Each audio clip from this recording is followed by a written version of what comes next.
I think everybody took the week off once they found out that 45 was going down. After the debates, Yeah, after the debates, niggas was like, okay, all bets are off. yeah, Like, it was freedom. man, Bub, how you feeling? I'm good. I'm Yeah. good. Nah, the debates. I don't. Maybe y'all don't. No, I feel like you occupy a similar space in terms of who you're around, like the demo, and Did you get popcorn? for The debate. n- Did you watch it like a playoff game? Because that's what I heard. See, I heard, and- I heard folks was pulling up like it was a playoff game. and so that's the part that I missed. Like I missed that we were all doing the debate together, like it was a thing. So I like No, I wasn't doing it that way, but I was saying that's what I heard folks was getting into. I Like, didn't know that's how they were doing it. yeah. So I'm looking at the timeline. I'm like, oh, it's the timeline lit, and I'm like, wait, the debate, and I'm seeing niggas who I know don't give a fuck about politics. Like, hey, he don't even understand this policy. Like, fam, when did you learn about this policy? Like, this is confusing to me. But salute to everybody wanting to be informed. Like, I don't want to be the nigga that shit on everybody that went to go get the information. no, I think this is the most informed everybody's been. I think through quarantine. I think through quarantine, folks got their policies in order. this and Tiger King is the most I've seen people just like on top of their shit. Like, so it's about right. It's Hey, right on folks par. got priorities in check. Oh man. They need to put policies on Netflix. I think it would be solid. Would be solid because the amount of people that I've seen reach out about the social dilemma, that's impressive. Like I still haven't watched that. I heard I haven't seen it either. Yeah. What? No. it's must see. That should get. At first, you're like, oh, okay, but then it just It hit. gets some Like deep they just shit. hit the switch, and then you're like, oh. So, okay. but They I get into feel like some Black Mirror type shit. Basically, because like they really break it down, like what the fuck's going on and how people can get stuck in their own world, and how basically you can get lost in fake facts, but think it's true because the only thing that your algorithm It's is showing giving you is that. So, that's exactly what I've heard, and a lot like the debate. I'm borderline annoyed with the like aha moment for both from both the social dilemma and the debate. I'm like, bro, where you been at? So then then it's like, okay, maybe I'm becoming the curmudgeon. Like, I should still go watch both of those to see what's going on. But it's like I expected the debate to play out the way that it did. With both of those idiots up there. That's I was about to say you didn't really miss nothing in the debate. and the social dilemma. Everybody's going, well, I didn't know. I'm like, fam. I love that people watch the debate like it was like a soap opera though, because they watched it for like the nuances between the two. Yeah. So like they were hella into like the shut up, let me talk, or like the little like those little The little petty shit. Yeah, little The petty little shit back and bars. forth was really what that. I don't think they had to talk anything about actual information and for anybody else. So that's really what everybody was interested in. Yeah. But for the social dilemma thing though, do you think it's more so that nothing is really true until you could put it into screen form? If so, that makes like the slave films and all that shit. Like it makes it all make sense to where people needed to be put in a form of story or some sort of escapism for it to resonate. And if that's the case, let's go. Yeah, that's the case. Doesn't the value of art just go through the roof then? You know what I'm saying? Like I completely get, because we're America, like the way that art is depreciating in America is really sad, and you don't really feel the impacts of it until you travel, and then you go everywhere else in the world, and they're like, oh my God, you rap, you sing, you paint, you do that. You know what I'm saying? So it's like, all right, well, it's like it's the one thing that's humanizing shit that just could elude you.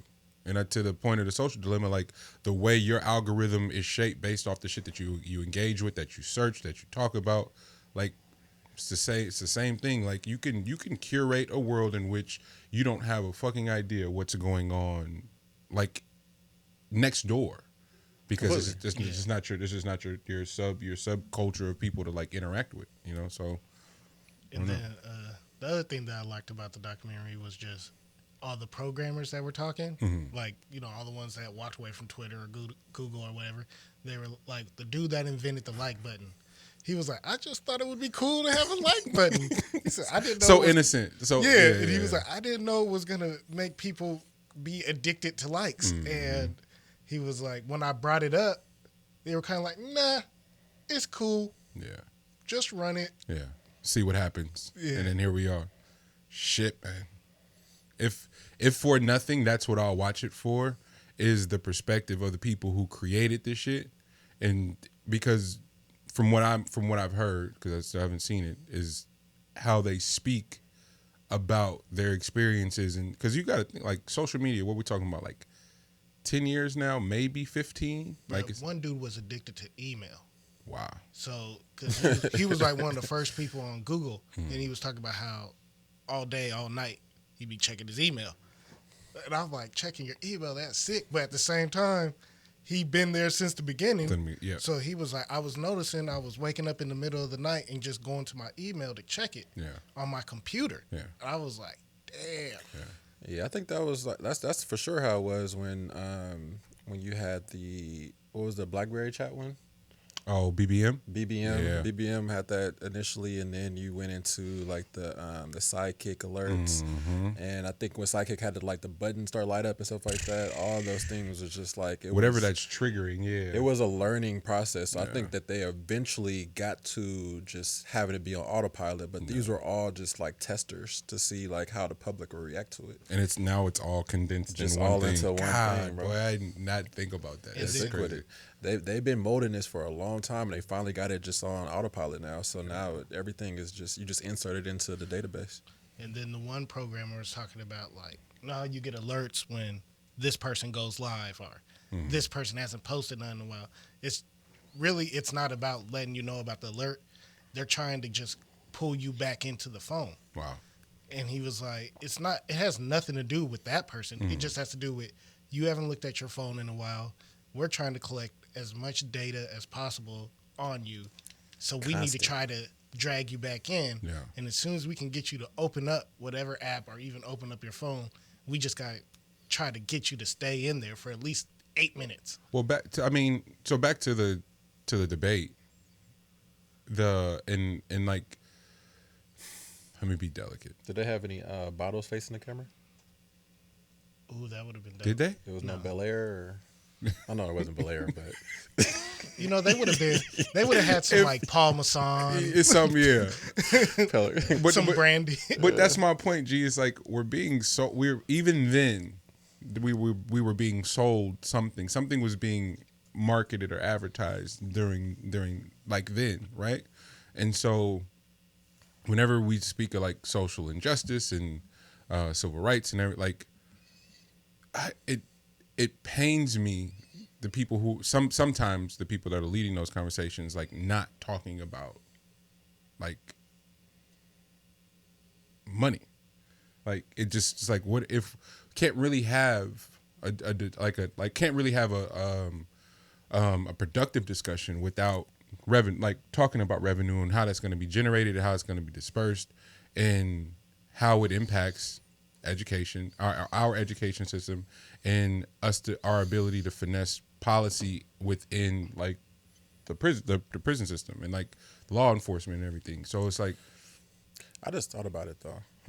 So since you're talking about money, right? Do you think the fear is more so? It's not that we don't care about these social injustices, but more so, we do care about where this money will get intercepted by. So wait. I'm sorry. So like if we were to take money, like defund something that is already a part of our system, right? Yeah. Took it out of there, but then threw it at something else, where is that money getting intercepted? Because it's not going to make it to that source. Yeah.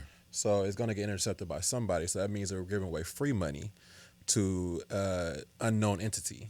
You know what I mean? Because like people will start intercepting once you start funding just like the onslaught of different things, like different social topics, basically. I had to real quick because we just dove right into it. To all our listenership, Sorry about that, happy Monday. We're glad to be back. Everybody on YouTube, Stitcher, Simplecast, Spotify, Apple Podcasts, Did I miss anything? Nope. Okay. Castbox. There we go. Oh, there you go. Salute to everybody. Continue to like, subscribe, share, comment. Follow the Meet the Brave podcast Instagram page, and salute to Lex Bub and Let's Bubble Productions for constantly kicking out dope content on our behalf. But back to Else Point. Man, I know a lot of impossible, like really fucked up things that's happening during quarantine. I personally have gotten to work on some dope ass projects. So yesterday, I go help Sal shoot a film, and it's the initiative is to drive voter engagement, and to push the awareness up, voter awareness. But salute Ryan Nicole, Jennifer Johns. They're being really creative in how they drive that discussion. They're being mindful that, bro, don't just come tell me to vote. I need way more information. So they're going above and beyond to provide the information as to why it's important for us to vote. And I really fucked with that because I've been on the fence in terms of like, don't just roll out two shitty candidates for me and tell me I got to go vote for the sake of not having the greater evil in there. Like, that's confusing to me. So I need a little bit more information and a little bit more finesse to be 100% transparent on my ignorance in terms of like policy and everything. Oh, right? Completely. I can tell you an even more ignorant version of that, but I'll let you go. So I'll tell you what I said the other day.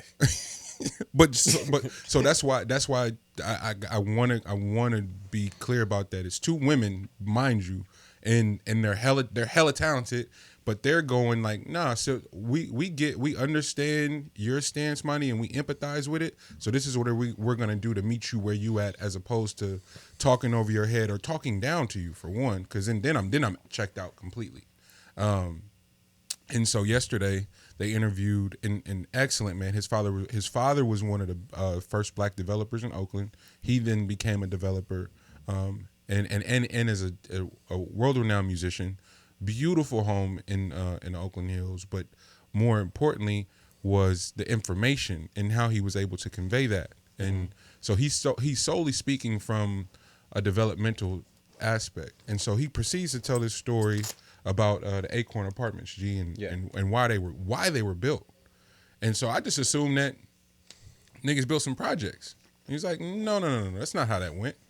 There were 500 plus homes in that area of Oakland that were occupied by some of the black people who migrated from the South, from Chicago, and from New York, and were entrepreneurs and were building homes and were the middle class.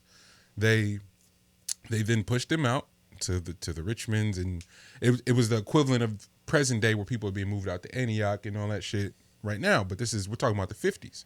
So moved them out, built these apartments. Like now, how if you drive downtown Oakland, you see all the cranes in the sky building new high-rise apartments to attract more white people to that part of Oakland. The Acorn was built for that, and I'm just like, yo. So they tried it, didn't work, and then it eventually became in the 80s one of the more dangerous places in the world because of the influx of crack, guns, and all these other things. But it was like, wait a minute. So you mean to tell me... One of the best hooping experiences I ever had, man. You mean to tell me 30 years later, the exact same thing is happening, where all of these high-rises are being built down here, and Corona happens, and all of the tech people who were supposed to occupy these places are like, fuck that. We're going back to the parts of Texas and the parts of Minnesota and the Carolinas where we're naturally from. They're all moving back there, and these places are going to be left empty, and then the developers are going to have to put somebody in there, and then they're just going to put anybody in there, and it's going to be again, and then remove all the resources. That part, that's the main part, is that they had an original plan to put hella things around Oakland this time around for sure. Like as you can see with the Brooklyn Basin, is that what it's called? Mm-hmm. Over on that side, and like.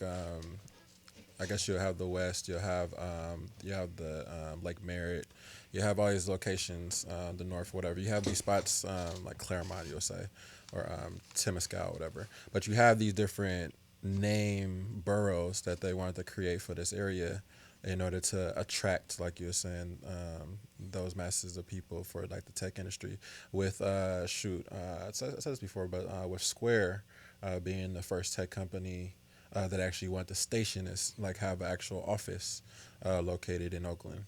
So that was supposed to streamline all the other tech companies wanted to come in and occupy the downtown area, which would then, of course, push people out, but would also make a lot more investors go in on certain type of stores. Like they were thinking about putting Gucci in downtown Oakland.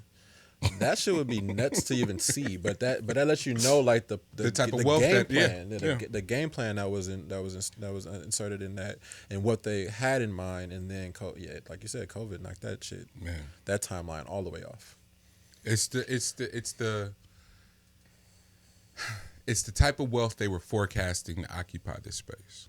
And Jennifer and Ryan again put me up on an article where CNN talked about how inhumane it is for this amount of homeless people, unhoused. Excuse me. This amount of unhoused people to be focused in a particular area, considering the population. So I believe they estimate somewhere between like 7,000, and 7,000 are actually unhoused, and then and another 7,000 that are just barely getting by because they got a relative or a friend that will take them in and they're sleeping on the couch. So we're talking about 14,000 people just in Oakland. And anyone that's come here or traveled here is like, bro, this shit is many. When you look under the freeways but on the freeways, look at the open lots, and don't get it twisted. Like the lot that's right there by the lake, that has the homeless encampment. That lot is already purchased, so there's already a housing project that's supposed to be built on top of that. It just got stalled, so that's the reason why that's still sitting right there. And you don't even know like the amount of people that reach out to my office about that encampment and when is somebody gonna do something about that? And I'm like, well, there's already a plan that's been in play for that, but they would still have to be displaced somewhere else. Absolutely. But they don't give a fuck about that. They're looking at the fact that it's damaging to what their viewpoint. Yeah. So like when they're looking out, literally their viewpoint. Yeah, like when they're looking out, they have to look at that. You know what I mean? Which is that's kind of where the mindset is. So back to inhumanity. The fact that they have to do that's the position that they're in, regardless of like whatever means got them to that point. Yeah, it also has a trickling effect to people that are doing all right, but don't understand that they're doing all right. Like don't understand where they occupy space in life, and looking past that because I'm pretty sure they have their own problems. So that's something they create is like, oh shit, well look at that person over there, they're in my way. Yeah, and so that's that. To that point, verbatim is why the debate and the excitement and it was trending. Why I was genuinely confused by this shit, because a lot of the conversations that were attempted to be had were either being like passed over fairly quickly, or bro was keeping it a buck in like, hey, I told the good old boys to stand by and stand down. I've never been. It's probably the proudest moment in American history. Somebody's finally telling the truth about how they really, really feel, and everybody wants to clutch their pearls and go, it's like, nah, that's what type of time he on. Like the amount of people that asked what that meant. Bro, where are you from, bro? You ain't never heard that shit before? Hey, I stand by, stand down. Well, I don't need. Hey, shit ain't funky right now, but as soon as it jump off. What did Floyd say, man? Protect yourself at all times, bro. Like that's basically it's verbatim, like that type of energy, bro. It's just like, all right, we ready. And if you try to take this position from me, best believe I got folks that's willing to fight for that position. Yeah. And for the amount of apologists and platforms and publications that attempted to make sense of that, to allow the administration to backtrack and recant their embarrassment. It's like, there ain't no recanting that. So this is what type of time we on in order to maintain this status, hold on to this last little bit of power. These are the lengths we about to go to just so we're clear. What I say a long time ago, Manny? This was the last hurrah. The last hurrah.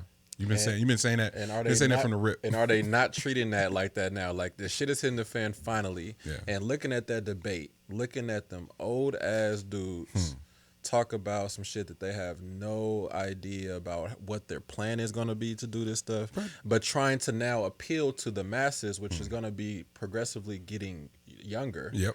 So they don't know anything about the youth. You know what I mean? So you can tell that they're disengaged from who the hell they're talking to. Just the optics of that alone is enough for you to go, oh, y'all don't give a fuck for real. No. These two old ass we've been And saying this isn't an ageism topic. This is literally them being old and them not giving a fuck about what their demographic is going to be. This them being old, both clearly having mental or health, both having health issues in general. We have the most unhealthy person in America in the office right now. Yeah, and then his candidate is right behind him.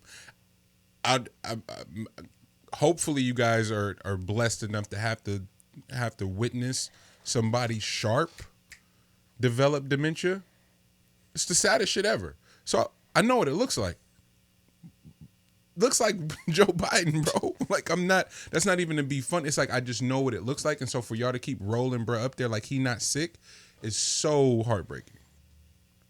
And then it just so happens to be two white men. The last two motherfuckers on the planet we want to be hearing anything. Old white men at that. This shit is crazy. This shit is so crazy. I love it though, man. I cannot tell you I love it. Like, regardless of like how everybody's feeling right now, I get it. But like this too shall pass for everyone. But for the majority though, just look at the mirror that's being held up to the U.S. right now. You know what I mean? Like that. Like having to sit through there and watch that debate, which I did not. I can care less. Not even gonna hold you. Yeah, I'm not even gonna hold you. I can care less. But like having America have to sit up there and watch that, and if you're getting like just the petty shit, then cool, whatever. But just look at the imagery, you know what I mean, the optics of it, you know, and get a good grasp of that, because that's a mirror up to America's pastime, you know what I mean. So it's a changing of guard, but you know this was necessary, you know. So after this though, I don't think they're going to be able to shield the new wave of politics. Like folks are doing dynamic, dangerous shit. Coming up. So I think that the next, like after we're done with this group, when we move on, it's going to be like some drastic changes. I would hope. You would hope. Yeah, I'm hopeful. I don't want to suck the life out of what's happening and be the nigga who's like being a pessimist. Like, no, I'm with you, G. We needed to see this, and I'm extremely hopeful and have belief in our collective conscience to make a shift and go, oh, this is fucked up for real. So if this is what had to happen in order for everybody to like get on the same page, at the very least, and go, okay, this, bro, in the information age where information is so accessible that we have misinformation at all time high. Like there's so much information that it's possible for you to go past information. Like you can have no information, have all the information, and then go beyond that to become misinformed. Like because it's just too much. You know what I mean? So in an age like that, it's super important that we have this imagery currently, so that everybody can make their conscious decisions of what they want to do next. Facts. You know what I mean? Because those people aren't going to be here much longer. Well, 45 trying his damnedest, because this nigga went unless he gonna take his organs and put it into a AI machine, bro. Like he's not gonna be here much longer. He's sick enough to do it. Yeah, he's sick enough. It's possible. That might be what they're doing right now. So fam contracts. He'll come walking in like RoboCop. he contracts COVID-19. Then blames his wife. Naturally, when you get something, you gotta be like, it was Melania's fault. Where she been at? Like, wait, what? Is it messed up that I want to know? Like, I wonder how he said it to her. On some sick shit. Like, I want to know which cuss word he used, because you know he used one. Oh no, no. You know what it is. No. He's sick. See, my brain wants to go that he walked in the room tripping, like, bitch, what? But I think it was because of the way the Donald Sterling tapes came out, the way he was talking to her on tape Crude. about not wanting Magic Johnson or any niggas around, and him never saying niggas at all or cussing her out, Bro. and so calm. I know that's how Donald Trump was talking to his wife, bro. It's like I don't see how you could pass this off to me. Yeah. That's when you really believe it though. Yeah. Like that's not even like that. That's not you trying to front for nothing. That you really believe. You that in shit. pure sicko mode at this point. Pure. But what you say if he? What do you say if he don't die? What? Oh nah, if he don't die, then we gotta open all this shit up. Like, hey, California, bro, I ain't trying to hear this shit past this. Governor Newsom, all this shit, bro. I can't. After this, if he makes it out of this, the most unhealthy person I have seen. Well, there's more unhealthy people, of course, but he's up there. He's at the top. He's up there. Then, if that's the case, and he makes it past the COVID talks, then hey, Don't want to hear nothing. I don't want. We all out of this. Like open Oakland back up. We need our functions back. You know, we need inside dining back. In bro. fairness to Oakland been lit. I drove down what is that, Parliament and Liege and all that. Them niggas, Oh no, they moved still the club going. outside. They going. I saw that. I know about them. Did you guys hear about the dude on Twitter who That's already old called Oakland. all this? Huh? There was a dude on Twitter that called all of this like 3 weeks ago. to go this way. That he was like, all right. He was like, debate will happen. Whatever happens with the debate, depending on if it goes good or bad. If it goes bad for Trump, he'll get COVID and he'll lock down all the press and news for the next 3 weeks. And everybody will forget about how the debate really went. And everybody will be focused on him. He survives. He lives.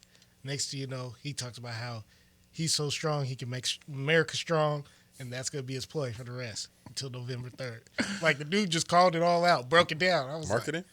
Marketing 101. Genius. He's back to marketing.